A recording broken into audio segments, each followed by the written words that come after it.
Hello नमस्कार राम मंडळी, मी गौरी. स्वागत आहे तुमचं माझ्या नवीन एका ब्लॉगमध्ये. तर आज मी आले शेळ्यांकडे.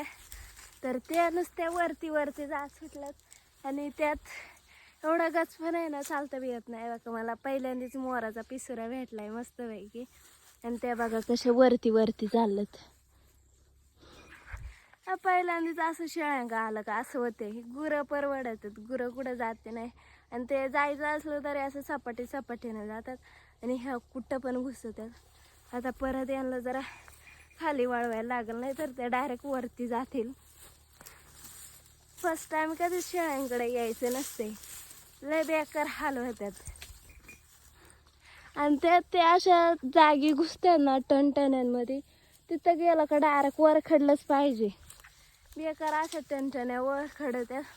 आणि ते वर खडल्यावरती काहीच वाटत नाही. जेव्हा घरी जाऊ ना तेव्हा कळतंय की किती वर खडलंय किती नाही. आणि घाम आल्यावरती त्याला लागलं तर लय आग होते त्याची. काही शेळ्या खालीच हुशार आहेत ते बी वरती यायला लागल्यात. बेकार असं वाटतंय, कारण हिवाळा चालू झाला का 4 वाजले नाही का थंडी वाजायला लागते. बघा सावल्या त्या डोंगराच्या खाली आलेत आणि आता इकडं पण लवकर सावल्या येतील. आणि हिवाळ्यात एक प्रॉब्लेम होते, लवकरच गार वाजायला सुरुवात होती.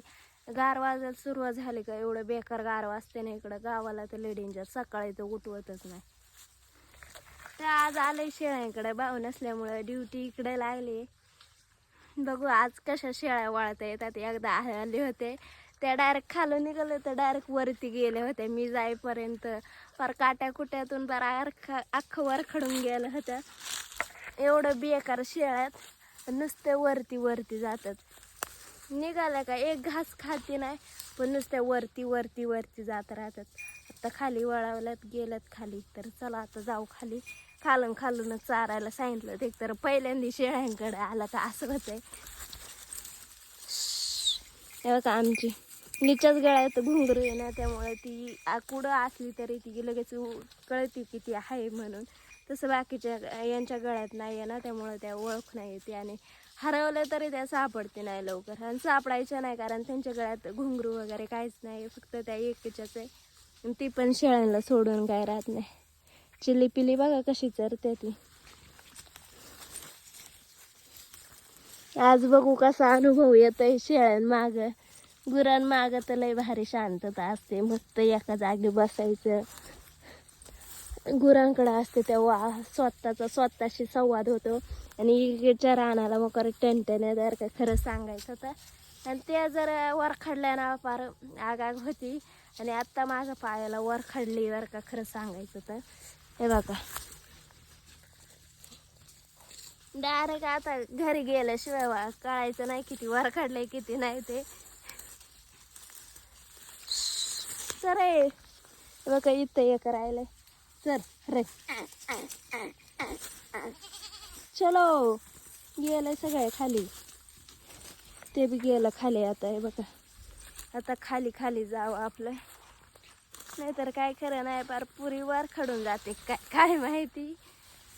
मस्त इथं आता शेळ्या चरतात आणि माझं इकडं चाललंय कमेंटला रिप्लाय द्यायचं काम. कधी खूप कमेंट येतात, वेळेच्या वेळेवरती दिल्यावरती कसं बरं असतं ना, म्हणून म्हटलं का आता शेळ्या इथं निवांत चरतात आणि 5G पण आलाय, तर म्हटलंय द्यावा रिप्लाय. मला आत्ताशी हा रस्ता आठवायला लागलाय, कारण मी उन्हाळ्यात ना इकडेच गुरं घेऊन यायचे तेव्हा तरी बरं होतं. एवढा बेकार डेंजर असा रस्ता झालाय. आणि शेळ्या पण ना नुसत्या पुढं चालत, काय करावं याला. डेंजर विषय.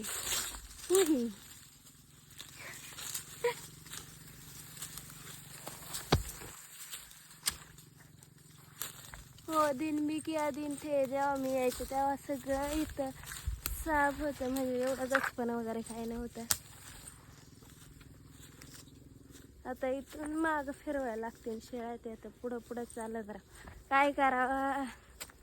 बेकार विषय म्हणून शेळ्यांकडे मी येत नसायचे, पण आज वेळ आली तर आले शेळ्यांकडे. बेकार विषय बेकार. आज त्यात पाणी बी घेऊन नाही आले, तसेच आले बोंबलत. हे बघा आता मी इथं शेळ्या आल्या होत्या त्या खाली गेल्या आणि हे बघा इथं मला मोराचा पीस भेटलाय. तर हा आहे मोराचा जो पीस झालाय तो. आणि जो बारीक असते ना म्हणजे यानंतर हे छोटे पीस आहेत मोराचेच ते नंतर असे होतात त्यांचं रूपांतर अशात होतं. आणि हे बघा इथं एक आहे बघा हा बघा कसं आहे. तर चलो आता आपल्याला जायचं आहे घरी. घरी जावं घरी आपल्यात का नाही काय माहिती. आणि मी तुम्हाला ना रानातलं काहीतरी दाखवते काहीतरी म्हणजे मला बी ते माहिती नाही. ते तुम्हाला माहिती असेल तर तुम्ही कमेंटमध्ये सांगा. बघा हे बघा कसं आहे ते. तुम्हाला जर माहिती असेल ना नक्की कमेंटमध्ये सांगा. आता मी जाते शेळ्या घेऊन. इकडं बी जागा नाही आता परत रिटर्नच्याच रस्त्याने जावं लागते वाटतं.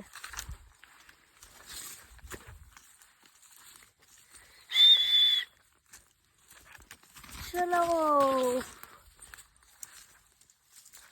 आता मस्त गुरांच्या चराटच तशी सोडून दिला त्या खोट्यांसहित. आता गुरं चालल्यात पुढं मी चालले मागं. तर असेच गावाकडचे नवनवीन ब्लॉग बघायचे असतील तर चॅनलला सबस्क्राईब करा. आणि ब्लॉग कसा वाटलाय कमेंटमध्ये नक्की सांगा. भेटूया पुढच्या ब्लॉगमध्ये. Bye take care.